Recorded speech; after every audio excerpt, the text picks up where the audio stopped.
This is problem 15.113 on page 1049. A 3-inch radius drum is rigidly attached to a 5-inch radius drum as shown. One of the drums rolls without slipping or without sliding on the surface shown. So if we're working 113, that's point B, that's the larger drum, the 5-inch drum. And a cord is wound around the other drum, so the 3-inch drum.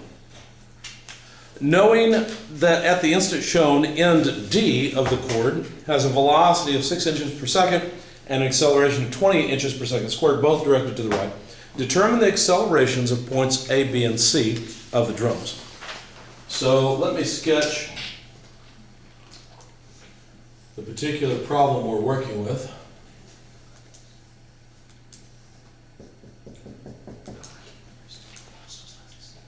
Point B is the contact point where there's no slippage. Point A is here, and the string, or rope, or whatever it is, cord, comes off to the right like this. It's wrapped around as shown. Point G is in the center, and point C is off to the right. My drawing is not very good, but hopefully you get the idea. So 3-inch radius there, 5-inch radius to the outside. And what we know is that the velocity of point D, it's supposed to be a D, not an O, is 6 inches per second, and the acceleration of point D is also to the right at 20 inches per second squared. We're supposed to determine accelerations of A, C, and G. No, A, B, and C, pardon me. Okay. Do you know anything about the acceleration of any of the points? For example, what do you know about the acceleration of point A? It's going to be directly related to B something? It's going to be related to D. It's certainly going to have a magnitude of 20 inches per second squared to the right. But does it have any other magnitude? Is there any other component of acceleration that A is experiencing at this time? Normal. A normal acceleration. So we know a little bit about the acceleration of point A, but not everything there is to know. How about point B? Can you say anything about the acceleration of point B? B is a contact point. It can't accelerate this way, can it? It must only have vertical acceleration. What about point G? Point G can never have any vertical acceleration. It can only have horizontal acceleration. Point C, who knows? We'll figure it out later. Right? It's just more general. We're supposed to find the acceleration of A, B, and C. By the way, we'll have to find G along the way. G is a natural point to go to. But let's start off with A and B. We know something about the acceleration of A, but not everything there is to know. Why don't we do this? Let's write a relationship between the acceleration of point A and the acceleration of point B. They're not exactly equal, but we could certainly write a relative acceleration equation like this. And how does the acceleration equation break down? Well, acceleration of B plus acceleration of A with respect to B in the tangential direction plus acceleration of A with respect to B in the normal direction. But we've skipped something. What did I skip? What can I not afford to skip? I've got to know geometry first. The geometry is pretty trivial here. That's no big deal. I also need to know velocity, don't I? Because at this point I realize, well, wait a second, normal acceleration is going to depend somehow on omega, the angular speed, and I don't know the angular speed. So let's pause on acceleration for a minute and just look at velocity. How could I come up with the angular velocity of the wheel? Any ideas? You know the radius of the 3 inches there, and you know the rate that it's being pulled away from it, or the string. So True. How about if we do this? The velocity of point A equals the velocity of point B plus the relative velocity of A with respect to B. Now, how does that help me? Well, how does this always break down? This relative velocity, since these 2 points, A and B, are points on the body and those points are rigidly connected to one another, this will always end up being an omega cross r type term. In other words, velocity of point B plus angular speed of the body, and we've just got one body here, so let me just use omega, crossed with r from B to A. Notice what I'm doing here. I think your suggestion was to consider this as the center of rotation and work from that, but actually the correct vector is the vector from B to A, because actually B is the center of rotation, isn't it? The instantaneous velocity of point B is actually 0. B is not slipping. It's not moving at all. It's accelerating, but it's not moving. So this equation will allow me to calculate the angular speed. In fact, let's break it down. Omega k cross r from B to A would be what? Well, 5 inches minus 3 inches is 2 inches, so 2 inches in the j direction. Let's be clear that we're using a typical xy coordinate system. R from B to A only has a vertical component. It's 2 inches in the j direction. So if we take k cross j, we get minus I, so minus 2 omega I. Everybody with me so far? But we know something about the velocity of point A. The velocity of point A and the velocity of point D are the same, aren't they? Because they're both connected by a cord together. So this is just the velocity of D. So 6 inches per second equals negative 2 omega. Well, this is inches. This would be radians per second. So we get inches per second on both sides. So it's pretty obvious. Omega equals what? Negative 3 radians per second. So if we're pulling this to the right, the wheel's rotating to the right, that is a negative rotation. So one thing we found out is that omega equals 3 radians per second. Let's be clear, clockwise. That's what the negative sign tells me. Okay? So that's the velocity analysis that I needed before I could move on to acceleration analysis. So now let's jump back to acceleration analysis and see what we can do.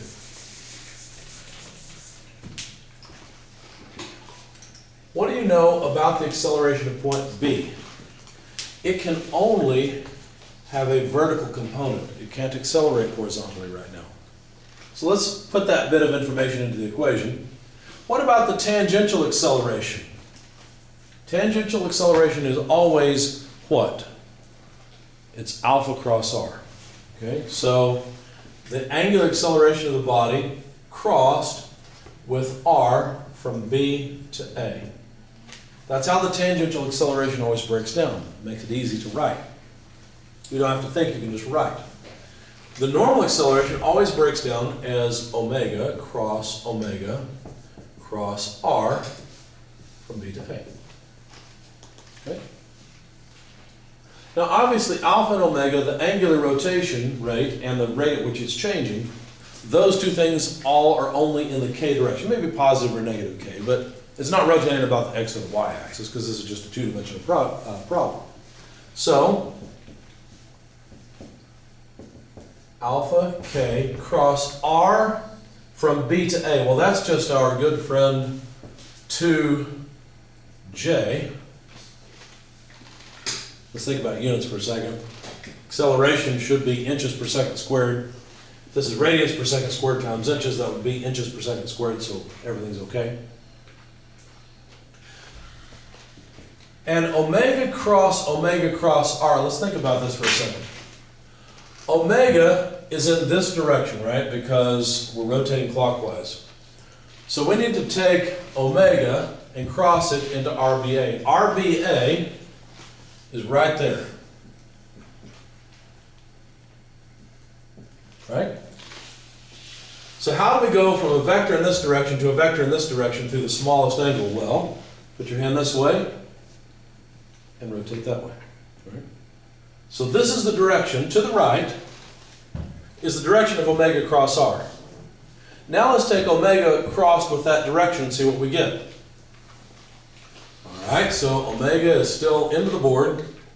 We need to cross it with the right direction, so let's see.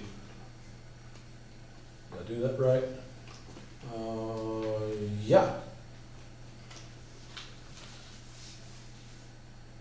So this term, omega cross r,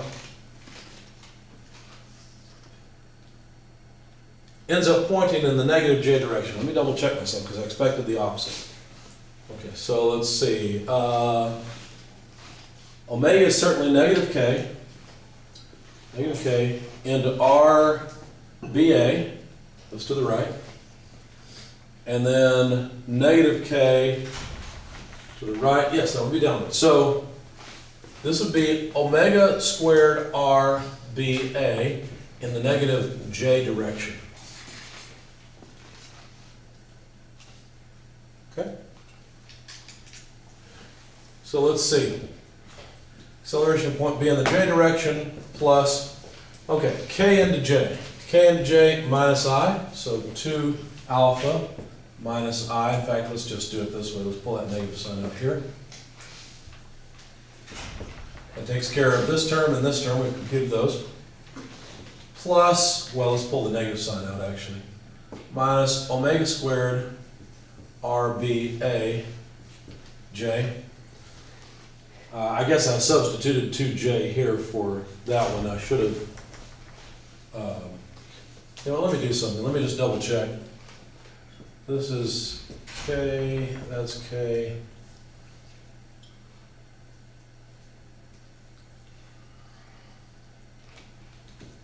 That's J. Two negative signs should cancel, so I should get the same thing. I still feel uncomfortable with that cross product. Let me think. So K into J, that's to the right. No. K into J, that's to the left. And then K left, yeah, it's negative J. All right, this still works. Okay, so where were we? Negative omega squared RBA. But we know what omega is equal to. And we know something about the horizontal component of the acceleration of point A. Right? The acceleration of point A is going to be 20 inches per second squared in the I direction. That's what this says, right? Because if D is accelerating this way, A must also be accelerating that way, because this chord can't stretch or shrink. Plus some acceleration of point A in the normal direction or in the vertical direction, J. I don't know what its magnitude is in this direction or that direction yet, I don't care. But I do know in the I direction it's 20 inches per second squared. Notice that what we've got left is negative 2 alpha I, that's this term, plus acceleration point B minus omega squared RBA in the J direction, just combining the two J direction terms.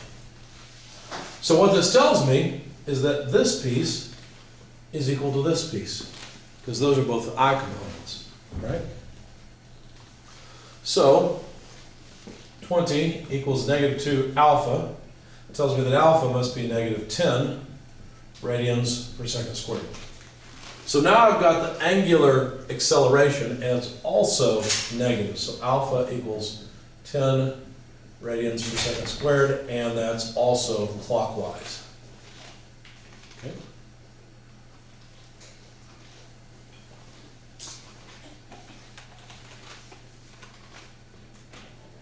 So that gives me alpha. Now let's see what we can do for the acceleration of point A in the y direction. What do we have? We may not even need it. Let's see, that's known. The acceleration of point B. I feel like I'm missing something here. So in the J direction, we have the acceleration of A in the y direction equals acceleration of B minus omega squared R BA. Let's see. Let me leave that component equation alone for right now, because it looks to me like I've got two unknowns, acceleration point B and acceleration point A in the y direction. Except I feel like I'm going to need that in order to move on. Let me think for just a second.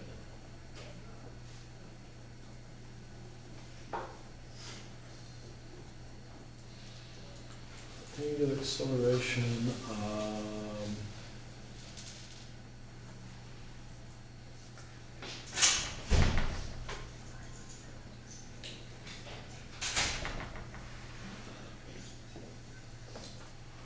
Oh, wait a second. Couldn't we get at the vertical acceleration of point A? Because A is directly above B, and therefore it seems to me that it'd be a normal acceleration. Think about it this way. If we just had a wheel rotating about a point, which is kind of what we've got here. And point A, we're out here. If the wheel is rotating in this direction, then the normal acceleration is like that, right? So it seems to me that the vertical acceleration of point A is just going to be a normal acceleration pointed down towards B. So I think it's going to be simply negative omega squared, excuse me, RBA. Sorry. Let me get another minute or cough drop. Now, here's what would confuse students most times. We've got two different wheels here we're looking at. We've got the action wheel itself, and then the motion of the body that is really centered around point B. I don't really care that the shape of the wheel is actually like this. The point is right now, everything's rotating about this point. So every point on this wheel has some normal acceleration pointed towards the center of rotation. And so that's why I'm calculating the magnitude of the normal acceleration of A. I'm sorry, guys. Just based on the distance and the angular speed of the body. Okay? So let's go ahead and do that. Negative, what is omega? Omega is 3 radians per second. So 3 squared. Now, of course, it's negative 3 quantity squared, but the negative is going to go away. And then RBA is just 2 inches. Of course, this is going to have units of radians squared per second squared times 2 inches. There we go. So that'll give us the vertical acceleration component of A. So 3 squared is 9, 2 nines are 18, so negative 18 inches per second squared. So that gives us the acceleration of A in the y direction. I guess I could have calculated that. So negative 18 inches per second squared. Now that we've got that, we should be able to calculate the acceleration of point B. So let's do that next. It would be the acceleration of point A in the y direction plus omega squared r BA. All right, so the acceleration of A in the y direction is negative 18. Omega is negative 3 squared. RBA is 2. It looks like we get 0. That doesn't make sense. I think I'm going a little bit too fast. Let me think for just a second.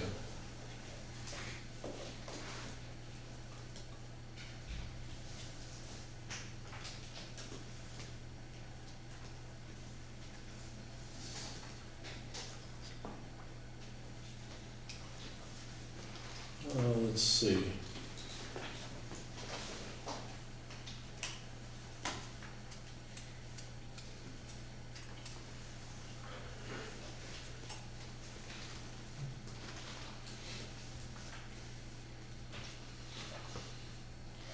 No, that would be okay. So it looks like the acceleration of point B is just 0. Is that possible? No, it can't be possible. That's not right. I've done something wrong here. I'm not sure what. Let me try something instead. Let me go a different way. We do know something about the acceleration of point G. So let's play with that instead. Let me pause on this because I'm not sure I did that right. I should not have a 0 acceleration at point B. Why? Because B has to get off the ground, right? The wheel's rotating. B's got to get off the ground. I think I've got a sign error, and I think I should have 2 times 18. I think I should have 36 here, but let me pause on that for just a second. Maybe I don't need to go that way. Let's try writing the acceleration. Well, let's see. If we write the acceleration at point G in terms of the acceleration at point A, that might work. Let's see. I was thinking through this. Should have written it all down. I was thinking through it, and I was thinking that I could get all of this, that I could get the acceleration at point B complete. I think I'll have to do that. But let me just try writing the acceleration of point A related to the acceleration of point G and see what happens. So the acceleration of point A equals the acceleration, or better yet, let's do this. The acceleration of point G equals the acceleration of point A. Let's see, plus the relative acceleration of G with respect to A. All right, why would I do that? Well, because I know something about the acceleration of point G. I know that it can't have a vertical acceleration. This might help me out with my acceleration of point A. So if we expand this, well, you help me out. How does the relative acceleration term always expand? What two terms do we get out of it every time? A tangential and a normal, okay? So it's always alpha cross r between the 2 points. Notice from the reference point to the point that we'd like to know the acceleration of. So there's our tangential piece and the normal piece, omega cross r. And the nice thing about this is that the two position vectors will always be the same. So if you're writing them down in the equation, you always write down just the same thing. Okay? I think I'm going to have to go back and revisit that. But anyway, so let's keep going and see what we get. I'm hoping that just the one component of A will help me out here and let me continue the problem. So let's see, the acceleration of point A plus alpha cross r from A to G. So r from A to G has a J only component and would be 3 inches. So this is, let's make a note, this is 3 inches in the J direction. So if we take K cross J, we're going to get minus I. So minus alpha RAG in the I direction. Let's see.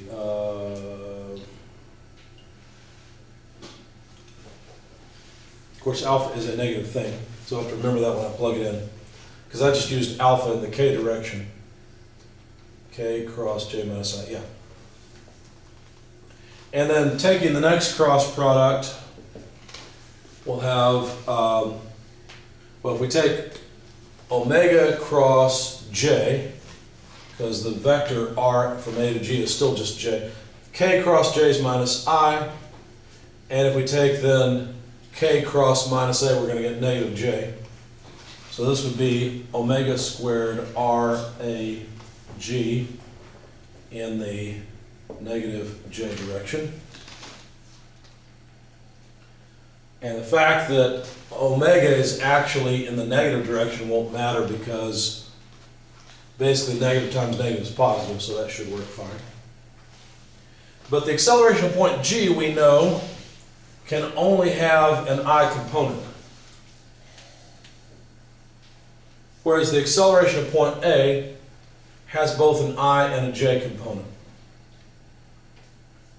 And so, since we know the angular acceleration and this length, I think we've got a relationship, but I think I'm going to have to go back and revisit that because I don't think this helps us. So, acceleration of G in the I direction equals the acceleration of A in the horizontal direction I plus the acceleration of A in the vertical direction J minus alpha RAG I minus omega squared RAG J. So looking at the I components, looks like I've got an unknown here. No, I do know this. The acceleration of point A in the horizontal direction is 20 inches per second. I do know that. And so if I want to find the acceleration of point G, I think we found it. Because we know all of these terms, right? We don't have to worry about the j direction. And in fact, it looks like this equation is going to help me find the acceleration of a in the y direction. So I think this will work. So let's get rid of this part. So it looks like life is going to work out here. Let's try it. So in the I direction, from this equation, we'd have the acceleration of point G equals the acceleration of point A in the horizontal direction minus alpha r ag, just picking off all of the I terms. Acceleration of A in the x direction, 20 inches per second squared. The angular acceleration of the body, remember I said I got to be careful, I got to plug that in negative as it actually is, negative 10 radians per second squared, multiplied by RAG. Well, RAG is 3 inches. So basically we've got 30 plus 20 would be 50 inches per second squared. So now we know the acceleration of point G. It's not something they asked for, but it will help us. Okay.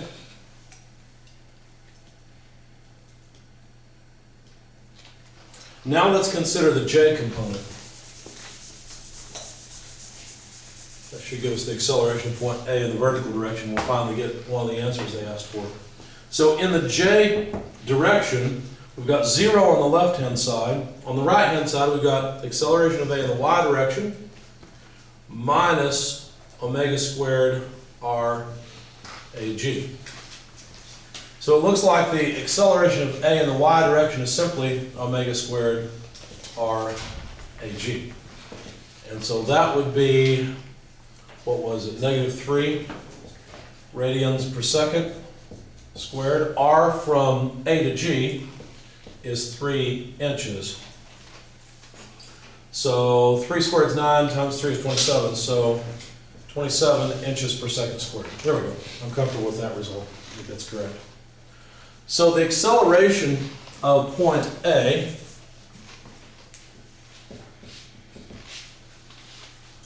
would be 20I from here plus 27J inches per second squared. If you wanted to get the magnitude of that acceleration, just take the square root of the sum of squares. 20 squared plus 27 squared squared. Okay? So that would be that. Now we need to go for the acceleration of point B and C. Now that we know everything about the acceleration of point A, we should be able to get the acceleration of point B without any trouble. So when I had written this, I was wrong. It was negative 18. Instead, the acceleration of point A in the y direction was 27 inches per second squared. Let's see. So to get the acceleration of point B, it may be easier just to rewrite this. Would that be easier or solve for it?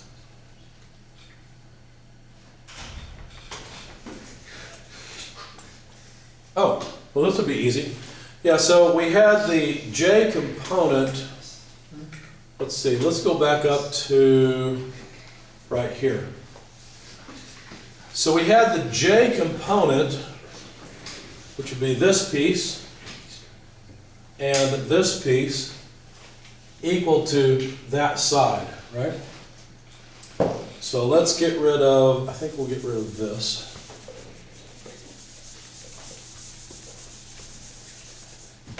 And just pick off the j components.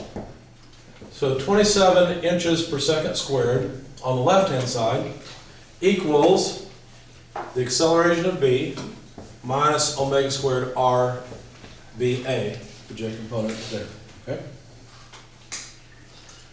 So the acceleration of point B must be 27 inches per second squared plus omega squared r BA.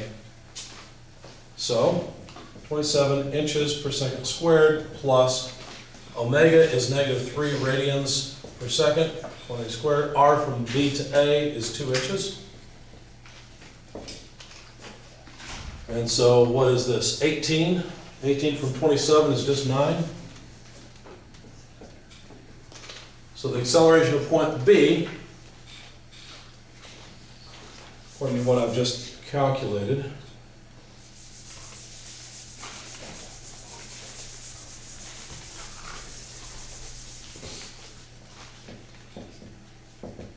is just 9j inches per second squared. Okay, so far so good. Last thing to do is get the acceleration of point C. It's probably easiest to go from G to C, so using G as a reference. So we're going to use the same relative velocity equation, just with different points. Notice that this relative velocity equation works because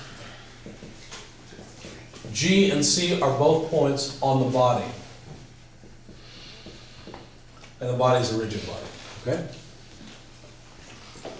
How does this relative acceleration break down again? Two components, transverse normal, right? Or tangential normal.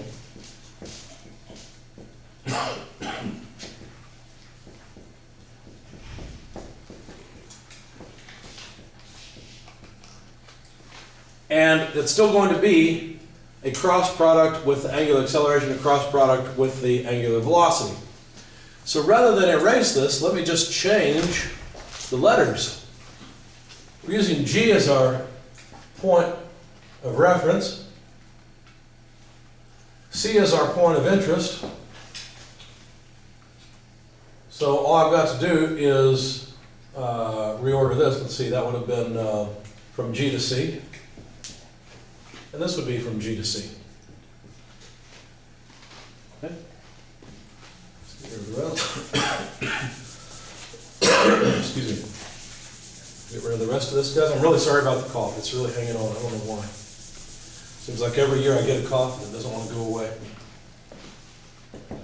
All right. So the acceleration of point G. No, wait a second. I had written this before because it was a different point. This was point B when it was only in the J, but G only has an I component, which we know right here. So 50 inches per second squared in the I direction. Now we need alpha cross R from G to C. Notice that R from G to C is 5 inches in the I direction because we're going from G to C. Okay? So since alpha, well, if what I'll do is I'll just say alpha is in the K direction and then plug in alpha as a negative thing later. I can take into account the fact that alpha is actually in the negative K direction now, or I can plug it in as negative later. I'm just going to plug it in negative later, okay? So K into I. K into I, that would just be J. So alpha R G C in the J direction, and again, I'll just plug this in as less than 0 a little bit later. Now, it doesn't matter if I plug in omega as negative now or later, because remember again, negative times negative will be positive, so that won't make any difference. So let's just compute it. K cross I is J. So K cross I, this term will be J. And then K cross J, the overall thing is going to be minus I. So let's write negative the I at the end, omega squared R GC. Okay? So 50 inches per second squared plus alpha. Remember I said I was going to plug that in negative. So negative 10 radians per second squared. RGC, 5 inches. Minus omega squared. Omega is negative 3 radians per second. Since I'm squaring it, it doesn't make any difference that it's negative. RGC is still 5 inches, and this is in the I direction. Let me not forget that that's in the J direction. Okay? And this is in the I direction. I'm trying to drop all of my vectors, aren't I? Okay, so let's see. We've got 50 here. We've got 3 squared 9. 9 times 5 is 45. The negative sign will go away. We'll make it positive, but we still have this negative out here. So negative 45 plus 50 leaves us with 5 inches per second squared in the I direction. That doesn't look much like a 5. There, that's better. So that takes care of the first term and this last term. And then we'd have minus 50 inches per second squared in the j direction.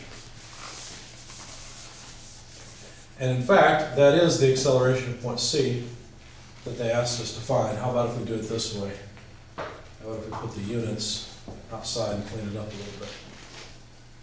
So there we go. There's the acceleration of A, the acceleration of B, and the acceleration of C.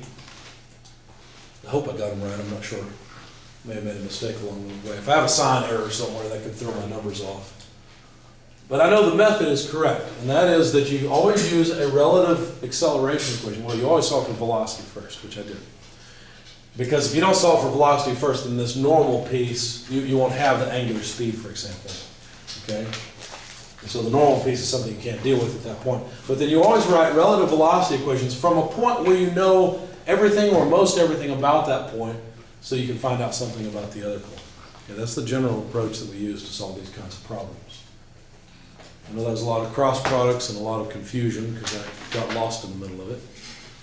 But I think it all worked out. Any questions? Before you solve for velocity, you want to solve for position. Right? Correct, but the position here was trivial. Like the distance from B to A was 2 inches. That's easy to see. And it's just from B to A is in the vertical direction, so it's just J. Yep. So.